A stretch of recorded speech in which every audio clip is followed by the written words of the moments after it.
कितने ऐसे भी होंगे जिन्होंने महीनों से कुरान नहीं खोला होगा। कितने ऐसे भी बैठे होंगे जिन्हें हफ्ते हो गए होंगे लेकिन कुरान खोल के नहीं देखा होगा। कुरान कब खोला जाता है? जब हमारे घर में मैयत होती है तब कुरान खोला जाता है। आसेब आता है तब कुरान खोला जाता है। जब बीमारियां फैलने लगती हैं तब कुरान खोला जाता है। मेरे अजीज़, ये कुरान सिर्फ मैयतों पे पढ़ने के लिए नहीं आया था। ये कुरान सिर्फ तीजों में पढ़े जाने के लिए नहीं आया था। ये कुरान सिर्फ आसेब भगाने के लिए नहीं आया था। ये कुरान पूरी कौम को सलीक़े ज़िंदगी देने के लिए आया था। ये कुरान पूरे माशरे को ज़ाब्ता-ए हयात देने के लिए आया था। आज कितनी अजीब सी बात लगती है, हमारी कौम के पास सिर्फ एक ही किताब थी और वो है कुरान। वही हमारी कौम को सही से नहीं आता है। कई बार तो ऐसा भी होता है कि बेटे 8 हैं लेकिन बाप के जनाजे पे कोई कुरान पढ़ने वाला नहीं। 10 बेटे हैं, कोई कुरान पढ़ने वाला नहीं। कई बार बाप बड़े फ़ख्र से कहता है, अल्लाह ने 5 बेटे दिए थे, मैंने 5 कामयाब बना दिए। एक को इंजीनियर बनाया, एक को वकील बनाया, किसी को जज बनाया। रह गई कमाई की बात तो मैंने अपनी इस 60 साला ज़िंदगी में 3 प्लाट खरीदे, 8 मकान बनाए, बड़ी कामयाब ज़िंदगी जी के जा रहा हूँ। नहीं भाई, इस धोखे में मत आना। कामयाब ज़िंदगी उसकी नहीं है जिसने बिल्डिंगें छोड़ी, अपने पीछे मकान छोड़े, अपने पीछे गाड़ियाँ छोड़ी। कामयाब ज़िंदगी वो जी के गया है जो अपने पीछे कुरान वाले छोड़ के गया। सबसे कामयाब ज़िंदगी उसकी है जिसने अपने पीछे कुरान वाले छोड़े। नौजवानों, तकलीफ़ भी होती है, दर्द भी उठता है, लेकिन किससे कहें, कहाँ जाएं, किससे बताएं? ये एक रोना नहीं उम्मत के लिए कि आज जब रिश्ते होते हैं हमारी कौम के अंदर और जब पूछा जाता है बेटी के बाप से, आपकी बेटी ने कितना पढ़ा है, क्या पढ़ा है, तो गरीब गर्दन झुका के कहता है मेरी बेटी ने कुरान पढ़ा है। तो अमीर बड़ी आसानी से ये कह के ठुकरा देते हैं, बस कुरान पढ़ा है, बस कुरान पढ़ा है। क्या चाहते हो? का सिर्फ कुरान पढ़ाया? कितना पढ़ाना था? का MA BA नहीं कराया? यार, हम MA BA की डिग्री को कुरान से बड़ी डिग्री समझते हैं। हमें शर्म आनी चाहिए। अगर गरीब की बेटी कुरान पढ़ी लिखी है तो हम उसके अंदर 1000 ऐब निकाल के ठुकरा देते हैं। और अमीर की बेटी अगर कुरान का एक हर्फ नहीं जानती तो उसके दौलत के पर्दे में आकर के हम उसे सर का ताज बना लेते हैं। मैं इस बात से इनकार नहीं करता, बेटी बेटी है, चाहे गरीब की बेटी हो चाहे अमीर की बेटी हो, लेकिन नौजवानों, अपनी जिंदगी का मैयार एक रखना। याद रखना कि नींद कभी पैसे से नहीं आया करती, नींद कभी अच्छे बिस्तरों पे नहीं आया करती, नींद कभी आलीशान बिल्डिंग में नहीं आया करती। नींद उन्हें सुकून की आती है जिन पे खुदा मेहरबान होता है, जिन पे खुदा मेहरबान होता है। ख्याल रखना मेरी बात का। कभी भी रिश्तों को पैसों से मत तोलना।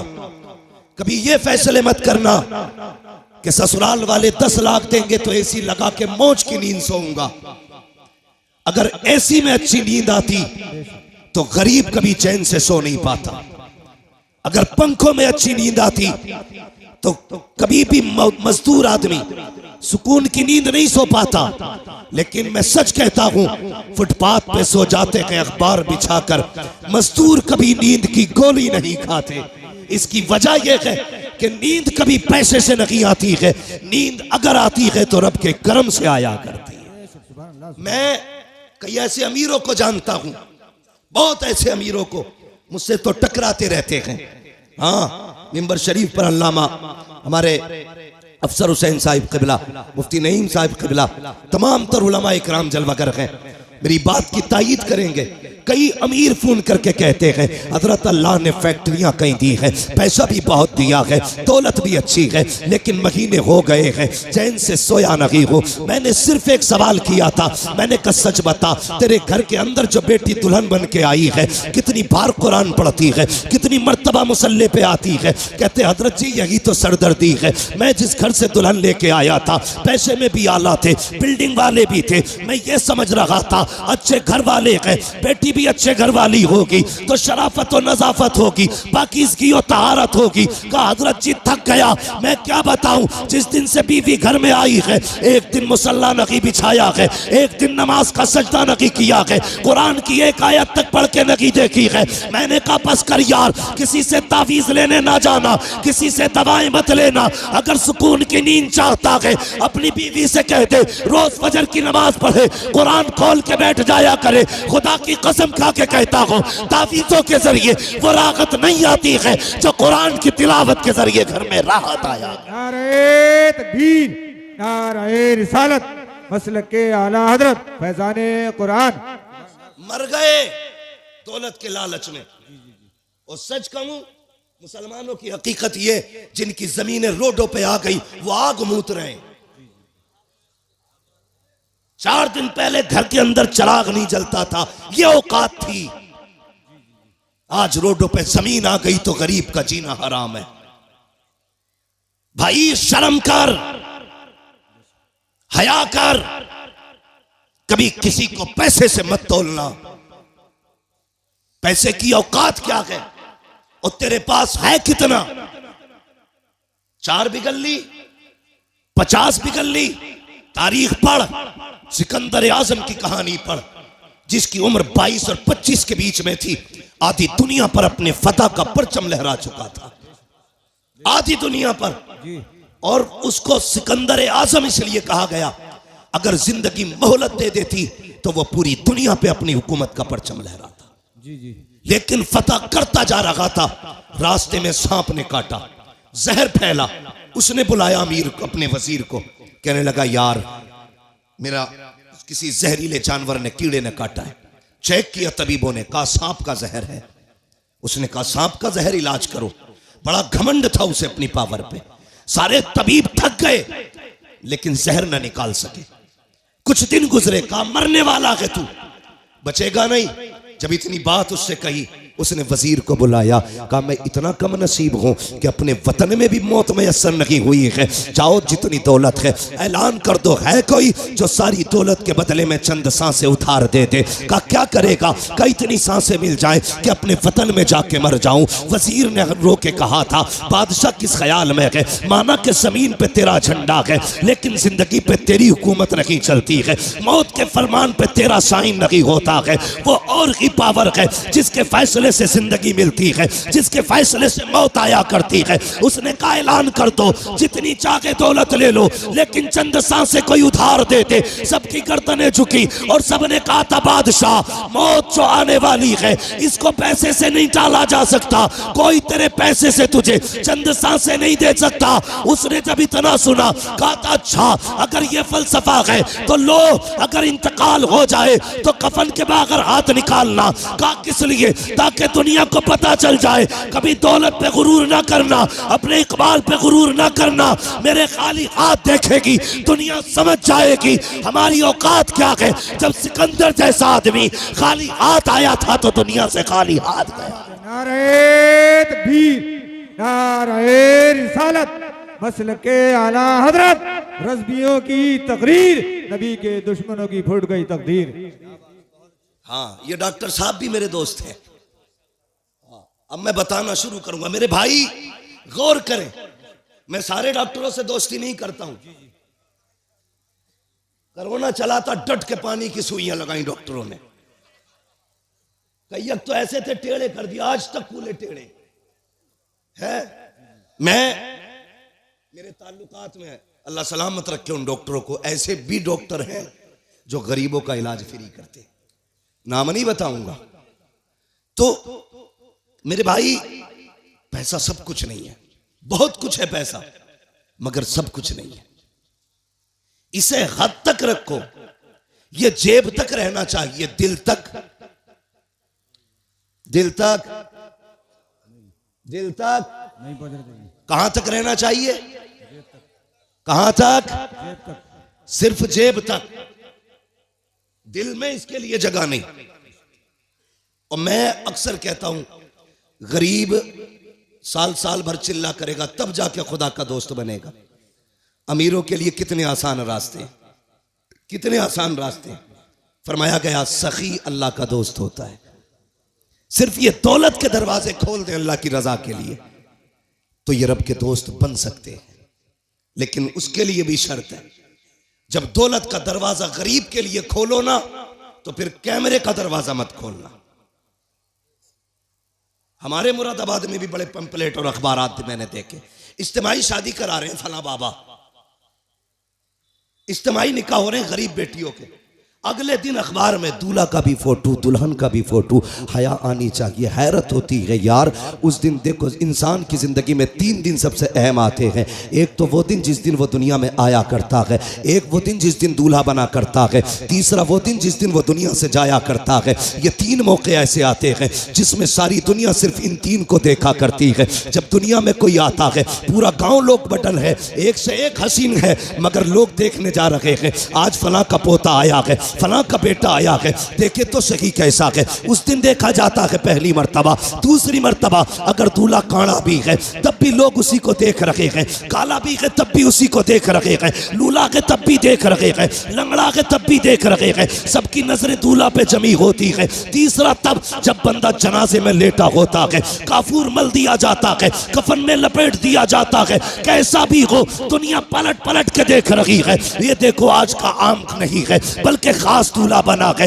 यार 3 मौके जिंदगी में आए, हमने जिंदगी से उसकी एक जिंदगी का हसीन मौका छीन लिया। जब वो दूल्हा बना हमने उस दिन उसे जलील किया। मैंने दूल्हों के फोटो देखे, जैसे ये हाफिज बैठे हैं ऐसी कुर्सियों पे दूल्हे बैठे थे, उनके फोटो लिए गए। खुदा की कसम किसी के चेहरे से नहीं लग रहा था कि ये दूल्हा बैठा है। वो दूल्हा के लिबास में जिंदा लाश बने बैठे थे, इसलिए कि जब फोटो लिए जा रहे थे एहसास हो रहा था काश हमारे पास पैसा होता, आज हम किसी के रहमो करम पे न होते, हमारे पास दौलत होती तो यूं कुर्सियों पे जलील न किए जाते, आज हमारे पास पैसा होता तो यूं रुस्वा न किया जाता। ओ अमीरों फसीरों, ओ दौलतों वालों, तुम्हें खुदा का वास्ता किसी को दौलत की वजह से जलील मत करना, वरना जब अल्लाह जलील करता है कोई बचाने वाला नहीं आता है। खुदा की कसम अगर गरीब रोएगा 1000 आंसू पोंछ लेंगे, लेकिन जब अल्लाह रुलाएगा कोई आंसू पहुंचने वाला नहीं होगा।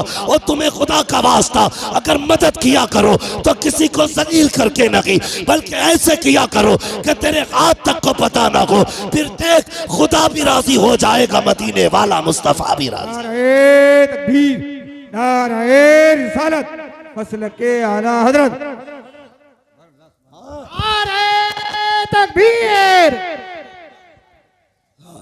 ये भी मेरा दोस्त है भाई, बड़ी देर में निकल के आया। अल्लाह करे बैठे ही रहे ऐसे, बस तवज्जो है ना सारे लोगों की। अल्लाह आपको सलामत रखे। तो कभी भी दौलत की नुमाइश नहीं।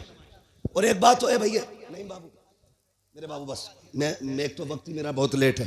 हाँ मेरी भी फ्लाइट है, दिल्ली पहुंचना मुझे, जल्दी कर रहा हूं मैं। जरा बात सुने, एक बात और सुन ले। कभी कभी हाँ दवाओं से वो नहीं होता जो दुआओं से हो जाता है, दुआओं से जो हो जाता है। मेरे वो भाई जो पैसा कमाते हैं, परदेश रहते हैं, इधर उधर के सफर करते हैं, यकीनन रोड पे आज चलना ना समझ लीजिए हथेली पे मौत लेके चलना है। मैं अक्सर कहता हूं नौजवानों, बाइक से हाईवे पे ना चला करो, हाईवे पे ना चला करो। लेकिन हाँ हमारे कुछ नौजवान ऐसे हैं कि ऐसा एक्सीलेटर खींचते हैं कि वहीं से धूल उड़ने लगती है जहां से गाड़ी चलती है। जरा ध्यान किया करो, अगर तुम्हारी टूटी ना तो खाली तुम नहीं रोओगे, माँ बाप रोते। अपने पीछे वालों का ख्याल किया करो, जो घर पे तुम्हारे पीछे रोने वाले। मर जाए तू कोई मसला नहीं, टूट गई 15 दिन अस्पताल में रहता ना, पूरे घर की नींद जाती है। थोड़ा सा ख्याल किया करो। और एक बात और बता दूं, दुनिया में कितने बड़े बड़े डॉक्टर आ जाए, सारी दुनिया की डॉक्टरी एक पल्ले में रखो, मेरे रब की कारीगरी एक पल्ले में। अगर ये उंगली टूट गई पूरी दुनिया जोर लगा ले, जैसे रब ने जोड़ी है वैसे कोई नहीं जोड़ सकता। जैसी रब ने जोड़ी है कोई नहीं जोड़ सकता। लाओ बड़े बड़े डॉक्टरों को, जैसे चाहो ऑपरेशन करा लो, लेकिन जैसी रब ने बनाई है ना वैसी बड़े अच्छे अच्छों से नहीं जुड़ती है। इसलिए नौजवानों देख के गाड़ी चलाया करो। टूटने में मिनट लगते हैं, जुड़ने में महीने लगा करते हैं। जुड़ने में महीने लग जाते हैं। और कभी कभी कुछ चीजें ऐसी हैं कि मिल नहीं पाती हैं, जैसे प्याली है टूट गई तो पूरी जिंदगी टांग सीधी लिए घूमोगे। हिफाजत किया करो एक एक चीज की। कह रहे अल्लाह ने कुछ दिया ही नहीं, फुड़वा के दे के कहा अल्लाह ने क्या दिया तुझे। अंधे से पूछ ये क्या चीज है। जिनके हाथ नहीं है उनसे पूछ ये हाथ क्या है। जो बैसाखियों से चलते हैं कभी उनसे पूछ के ये प्यार कौन सी नेमत है अल्लाह की। खुदा की कसम उसने जो भी दिया के ना तुझे बेकीमत अता किया है, बेकीमत। आंखें बंद करके न चला कर, रोड पे बहुत संभाल के चलना चाहिए। तो जो चलते हैं ना रोडों पे उनसे मेरी गुजारिश ये है, जब महीने भर में जो कमाई आपकी हो ना उसका कुछ हिस्सा निकाल के यतीम और गरीबों के लिए रखा करो, निकाल के रखा करो। आपकी नजर में अगर यतीम और गरीब ना होना तो वह हिस्सा ला करके अपने मदरसे में दे दिया करो। ये मामूल बना लो। खुदा की कसम जहां तेरी आंख नींद से बंद होगी ना वहां से गरीब की दुआ तेरी गाड़ी संभालना शुरू कर देगी। गरीब की गाड़ी वहां से संभाल लेगी। कई बार हम खुद कहते हैं यार उम्मीद नहीं थी बच के आने की, लेकिन पता नहीं कैसे बच गई।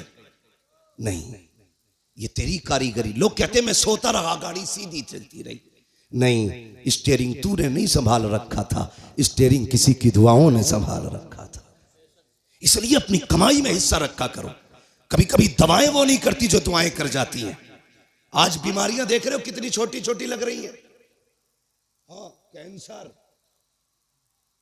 ब्रेन ट्यूमर, ऐसी ऐसी बीमारियां जो कभी सुनी नहीं गई, आज वो बीमारियां आ रही हैं।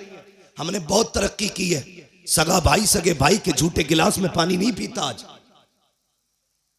ये डॉक्टर कहते हैं कि नहीं झूठा मत पीना, बीमारी लग जाएगी। मेरे हुजूर से बड़ा कायनात में कोई डॉक्टर ही नहीं है।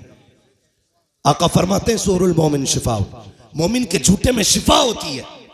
और हमने झूठे ही खाना छोड़ दिया, ऐसी बीमारियां घुसी। अल्लाह कहता चला तरतीब अपनी, और अब मैं अपना कलम चलाऊंगा तू अपना चला। कसम खुदा की डॉक्टर हाथ उठा के कहते हैं बस थक गए, थक गए, अपने बस की कुछ नहीं है, ये नहीं बचने वाला। पूछो डॉक्टर साहब से। कभी कभी ऐसा होता है हॉस्पिटल्स के अंदर, डॉक्टर देखता है कहता अरे बस 2 मिनट में ठीक हो जाएगा, लेकिन अगले 5 मिनट में खत्म हो जाता है। डॉक्टर कहता मर कैसे गया। कभी केस इतने सीरियस होते हैं, कहते हैं भाई बचना मुश्किल है, लेकिन फिर बच जाता है, फिर बच जाता है। डॉक्टर कहता बच कैसे गया।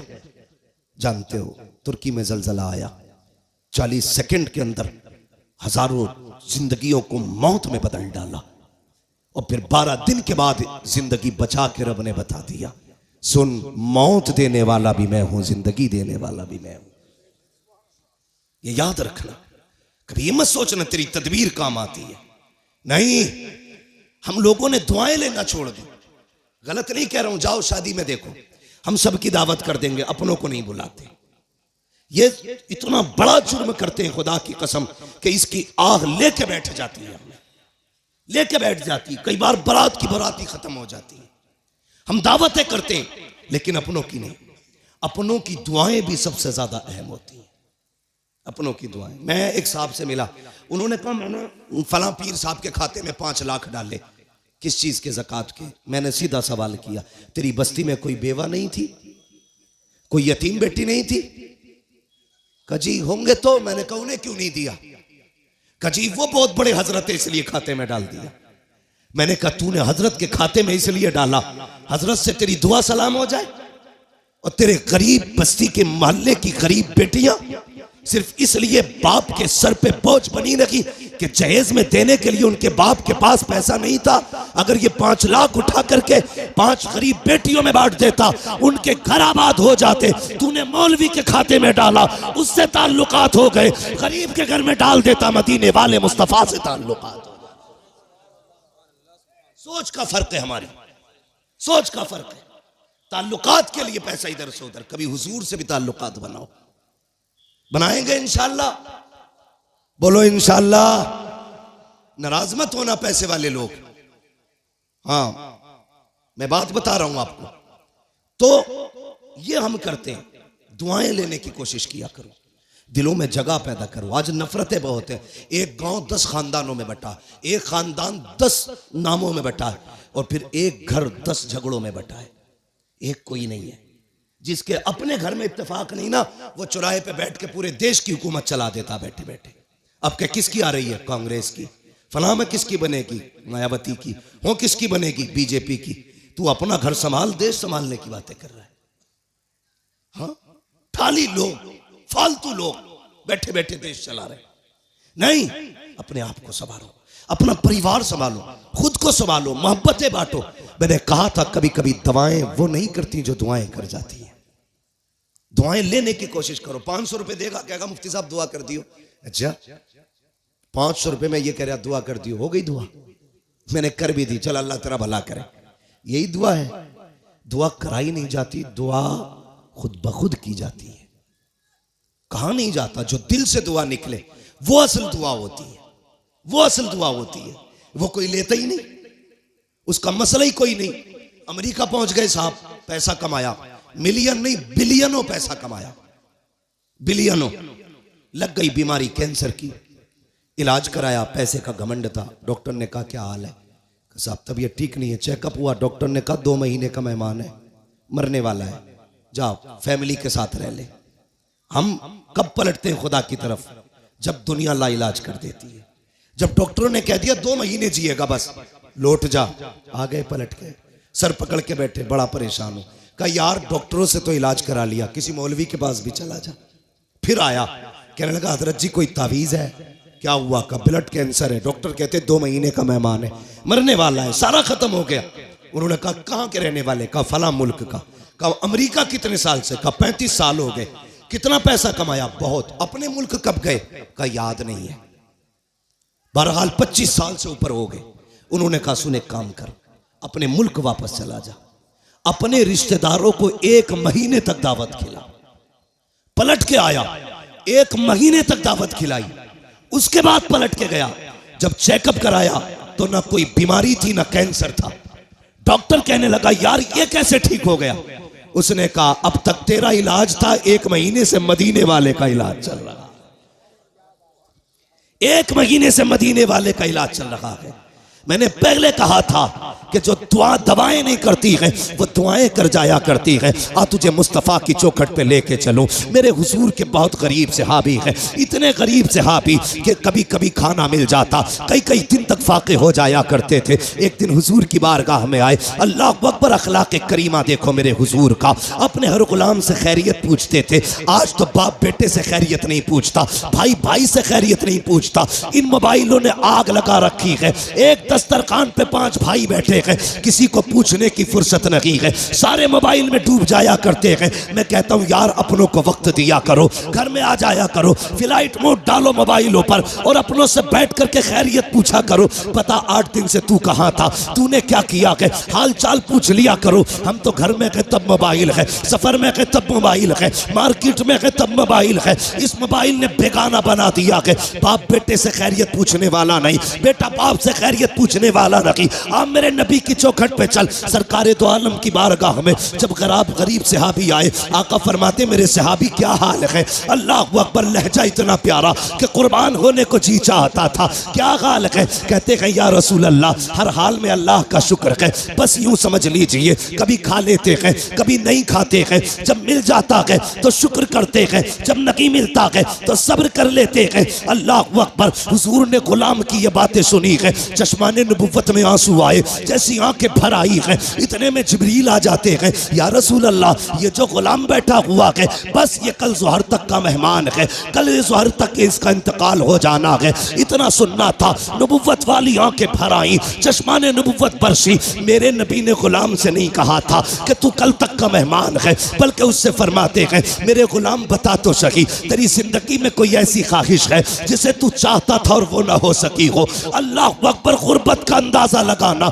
जब मेरे नबी ने इतना कहा था बता तो सही, कोई ख्वाहिश हो तो पूरी की जाए, ये नहीं कहा कल तक का मेहमान है। मुस्तफ़ा फरमाते हैं बता तो सही, तेरी कोई ख्वाहिश हो तो पूरी करूं। आका ने इतना कहा, गुलाम के जुमले सुनना प्यारे, जो होटलों में 2000 का खाने के बाद और एक भूख का खाना फेंकने वालों, खड़े होकर के शादियों में खाने दे करके कुत्तों की तरह खिलाने वालों और कई लोगों का खाना दावतों में फेंकने वालों, जरा दिल संभाल के मेरी बात सुनना। खुदा ने दिया है शुक्र अदा किया करो। मेरे नबी ने कहा था रोटी की कदर करना, अगर ये चली गई तो हाथ नहीं आएगी। रिस्क की इज्जत किया करो, कदर किया करो। ये तो हुजूर का करम है जो दस्तरखान समेटे नहीं गए हैं। ये मुस्तफ़ा का करम है जो चेहरे बिगाड़े नहीं गए हैं। ये तो आका का करम है जो जमीन फाड़ी नहीं गई है। ये मुस्तफ़ा का करम है जो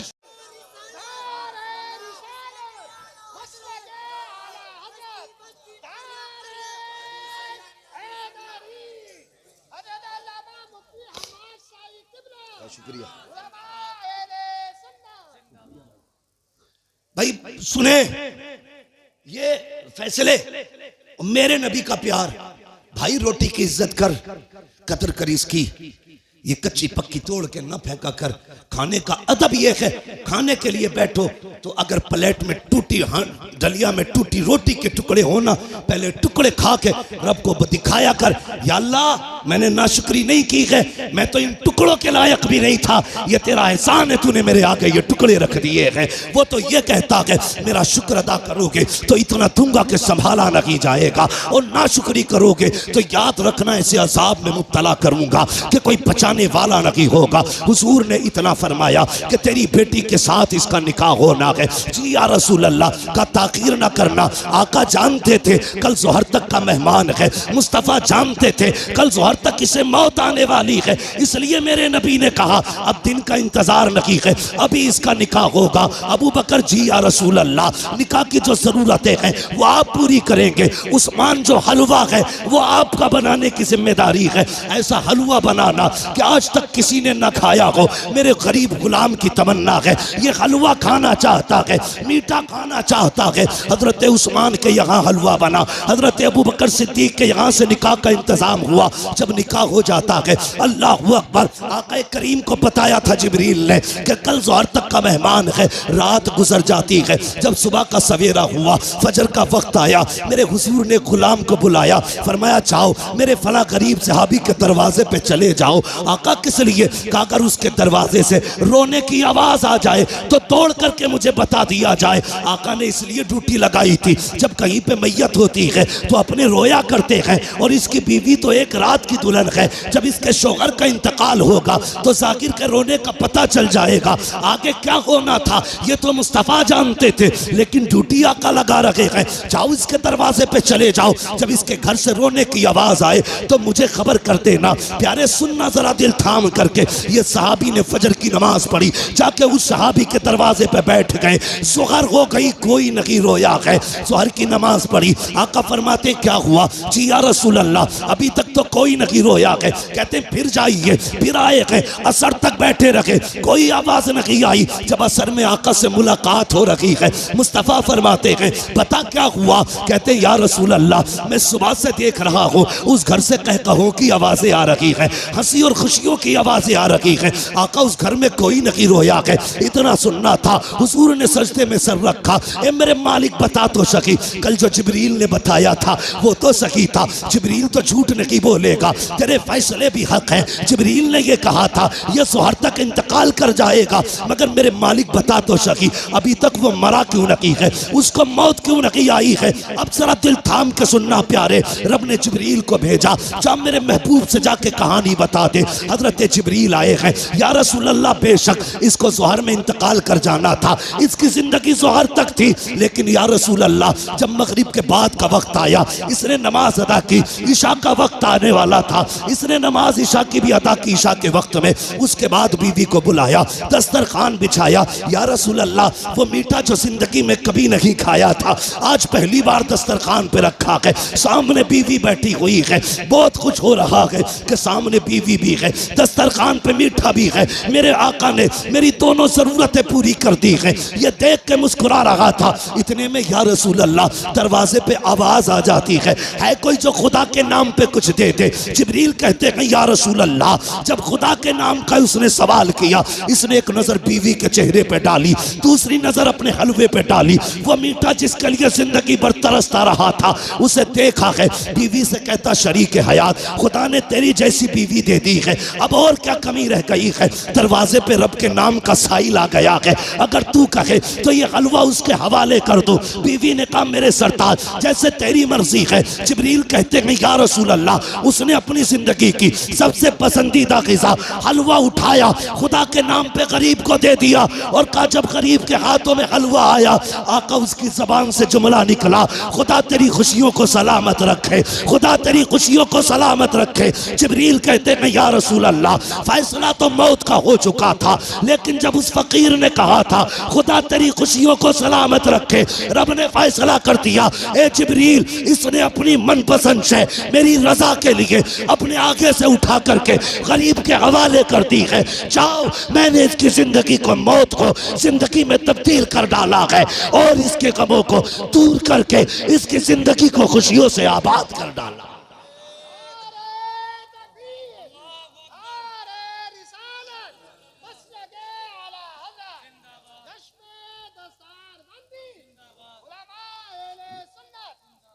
भाई कभी कभी दवाएं काम नहीं करती जो दुआएं काम कर जाती है। हिस्सा रखा करो अपने पैसे में गरीबों का। अगर गाड़ी गड्ढे में गिरने से बच जाए, ये मत सोचना तेरी तदबीर बचा के ले गई, नहीं, ये समझ लेना किसी की दुआओं ने आके सहारा लगा दिया है। हाँ, किसी की दुआओं ने सहारा लगा दिया है। इसलिए बदलो अपने आप को, बदलो। अपने पैसे में रब के नाम पे मांगने वालों का हिस्सा रखा करो, और हर चीज तदबीर से नहीं, दुआओं से भी हासिल किया करो। लोगों से दुआएं लेने के हालात पैदा करो, दुआएं लेने के हालात। लेकिन मेरी कौम के जवान, एक तकलीफ है मुझे, सिरसखेड़े में जितने पुरानी दीनदारी है ना, उससे बड़े बड़े डीजे भी बजते हैं शादियों में। ये खबरें भी हमें मिलती हैं, जहां तुम्हारे जलसों की शोहरत है वहां तुम्हारे डीजे की भी शोहरत कम नहीं है। कौम तबाह हो गई भाई। क्या एक निकाह करने के लिए सिर्फ इतना है, पूरी शादी में निकाह सुन्नत है, बाकी कितने काम सुन्नत वाले करते हैं। 7 दिन पहले से अम्मा ढोल लेके बैठ जा रही है। एक दिन रात में गुजरा, 3 बजे मैंने देखा लड़की आ रही। हम लोग तो रातों में अक्सर चलते हैं। मैंने कहा ये क्या मसला, मौत हो गई क्या? कि नहीं, परमल बटे। मैंने ये क्या मसला? कहा नहीं, गीत थे, फला के घर शादी है तो 3 बजे परमल बट रहे। इससे अगर ईशा के बाद कह दो या मगरिब बाद कह दो सूरह वाक़िया पढ़ ले, तो कहेगी आंखों में दर्द हो रहा, परमल लेने 3 बजे जागी। ढोलकों ने तबाह कर दिया। जानते हो, इन चीजों ने हमें हुजूर से दूर कर दिया है। तेरे कदमों में जो है गैर का मुंह क्या देखे, कौन नजरों में चढ़े देख के तलवा तेरा। और हम तो ये कहते हैं या रसूल अल्लाह, तेरे टुकड़ों पे पले गैर की ठोकर पे न डाल, छिड़कियां खाएं कहां छोड़ के सदका तेरा। सुभान अल्लाह, सुभान अल्लाह, बहुत अच्छे। हम क्यों जलील हो रहे हैं? हाँ, कुछ बातें ऐसी हैं जो मैं माइक पे नहीं कह सकता, लेकिन तुमसे कहना जरूरी थी, इसलिए कि सिरसखेड़े वालों तुम्हारे दिमाग भी बड़े खराब हुए। नहीं कह सकता माइक पे उन बातों को, इशारातन समझ जाओ। डॉक्टर इकबाल ने कहा था कि मोहम्मद से वफा तूने तो हम तेरे, ये जहां चीज है क्या लो हो कलम तेरे। इसका क्या मतलब है? इसका मतलब यह है खुदी को कर बुलंद इतना कि हर तकदीर से पहले खुदा बंदे से खुद पूछे बता तेरी रजा क्या है। बदलो अपने आप को। जानते हो, इन चीजों ने हमें दूर कर दिया हुजूर से। गानों ने उम्मत को तबाह करके रख दिया। एक होता है इनफरादी गुनाह, एक होता है इज्तिमाई गुनाह। मुफ्ती नईम साहब चले गए भाई। एक होता है इनफरादी गुनाह, एक होता है इज्तिमाई गुनाह। इनफरादी गुनाह तो ये लीड लगी है, हम खुद सुन रहे हैं, और इज्तिमाई गुनाह ये है कि ऊपर रख के सुराई, नीचे रखकर साउंड, फुल आवाज करके धमाधम चल रही है। ये वो बिला वजह का गुनाह है जिसे लेके तुम अपनी नस्लों को तबाह करने पे लगे। बिला वजह का गुनाह। मैं इस पे ज्यादा लंबी गुफ्तगू नहीं करूंगा, वक्त हो चुका है, इसलिए कि थोड़ी ही देर में पीर तरीकत रहबर राह शरीयत नबीर आला हजरत, हाँ, खानकाहे आला हजरत का चश्मो चराग, हम आशिकान की जान, हमारे अकीदे की पहचान, इमाम अहमद रजा खान का शहजादा हुजूर अहसन मियां साहब किबला तशरीफ लाने वाले हैं। हाँ, लाने वाले नहीं, इंशाल्लाह। कितनी देर लगेगी? आने वाले हैं इंशाल्लाह। थोड़ी देर में हजरत तशरीफ लाने वाले हैं। देखना यार, चेक के कहोगे यार अगर आसन मियां का चेहरा ऐसा है तो बरेली के अहमद रजा का चेहरा कैसा? देखना, देखते रह जाओगे। हाँ, वो जात भी आने वाली है इंशाल्लाह। और देखना जब वो आएंगे ना तो हर तरफ नूर ही नूर नजर आएगा, महफिल में रूहानियत नजर आएगी। मैं बात पूरी कर लूं, अपनी इजाजत हो तो। थके तो नहीं अभी आप लोग? मैंने हाथ नहीं उठवाए थे आपके बीच बीच में, मैं इसलिए हाथ नहीं उठवाता, कहता इसलिए नहीं हूं भाई, माल अच्छा होता है तो खुद बिकता है। जी जी बेशक। है ना? शोर मचाने की जरूरत क्या है? मोहब्बत से कह दो या रसूल अल्लाह। इतनी जोर से आपने या रसूल अल्लाह कहा कि 3 मिनट तकरीर और होनी चाहिए। ठीक है जी, अगर 5 मिनट करानी है तो जरा और जोर से कह दे या रसूल अल्लाह। बहुत चालाक लोग हैं माशाल्लाह, जान लोगे क्या? नहीं 20 मिनट बहुत लंबी बात हो जाएगी, मेरी बात सुने जो मैं कह रहा हूं। इन चीजों ने हमें हुजूर से दूर कर दिया, गानों ने।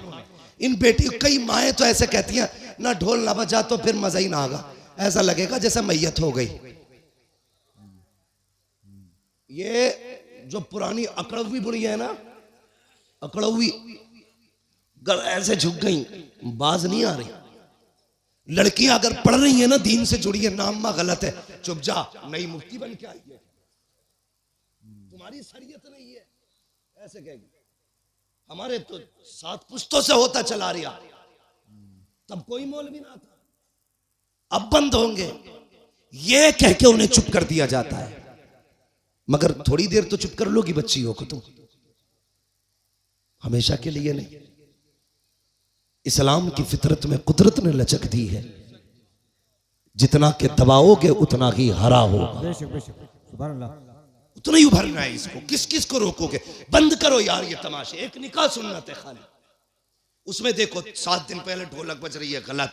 शादी वाले दिन डीजे चल रहा, गलत। नोटों के हार पड़ने सरासर गलत। उसके बाद फिर जो रस्में अदा हो रही है, किसी के हाथ में चांदी बंध रही है, किसी के हाथ में लच्छे बंध रहे, किसी के हाथ में मेहंदी चढ़ रही है। कितने गलत काम कर दिए हमने, मुस्तफ़ा को नाराज कर दिया। सोचो तो सही, जब शादी की दावत की बारी आती है, डॉक्टर साहब लिस्ट बनाई जाती है, पूछता चचा की दावत करूं, वो तो नाराज है, कम मना लिया जाएगा, नाम लिख ले। फूफा का उन्हें भी मनाएंगे, नाम लिख ले। का खालू 3 साल से नहीं आए हैं, का उन्हें भी मनाया जाएगा, नाम लिख ले। तूने सबके नाम लिखे और सबको मना लिया। जो पहले से माने हुए थे, तूने ढोल बजा के मदीने वाले को नाराज कर दिया।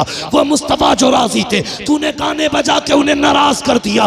वो खुदा जो तुझसे राजी था, तूने तमाशे करके उस खुदा को नाराज कर दिया। और बता तो सही, रब तो ये कहता है अगर मैं नाराज हो जाऊं और लानत भेजता हूं तो 7 पुश्तों तक लानत आती है, और जब मैं राजी होता हूँ रहमत भेजता हूँ तो कयामत तक मेरी रहमत चला कर। नारे तकबीर, नारे रिसालत, मसलके आला हजरत उलमा अहले सुन्नत।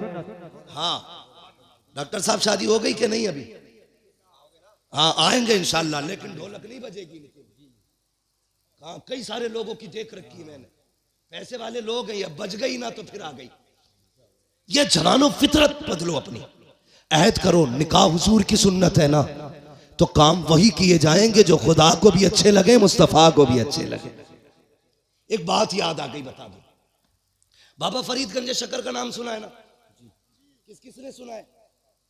सब नहीं सुना है माशाल्लाह।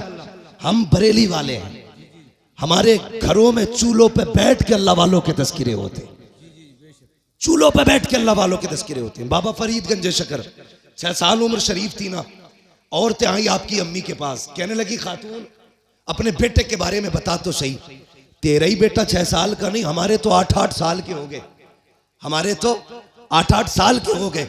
लेकिन जितना तेरा बेटा मुहज्जब है उतने हमारे बेटे तो मुहज्जब नहीं है।